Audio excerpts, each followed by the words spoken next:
এই খুশির আওয়াজ আসছে না জোরে? আরে যুদ্ধের ময়দানে আল্লাহ পাকের হাবিবের সাথে সাহাবী کرام যখন যুদ্ধ করতে গেছে, সাহাবীদের হাতে কোনো তরবারি ছিল না। আল্লাহু আকবারের ধ্বনিতে বাতিলদের হাতে তরবারি থরথর করে জমিনে পড়ে গেছে। কথা বলেন ঠিক কিনা? বাংলার বাঘ বাবা শাহজালাল ইয়ামানি এই জমিনের মধ্যে যখন আসলেন, পিস্তল নিয়ে আসেন নাই, রামদাও নিয়ে আসেন নাই, অর্থাৎ কোন অস্ত্র নিয়ে আসেন নাই।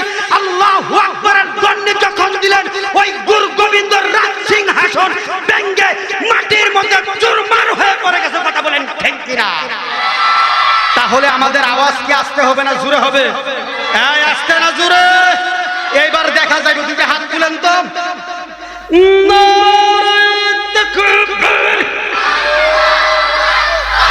নারায়ে রিসালাত, আহলে সুন্নাত ওয়াল জামাত। এবার জবানটা খুলে মুহাব্বতে বলুন আলহামদুলিল্লাহ। আরো মুহাব্বতে বলুন আলহামদুলিল্লাহ।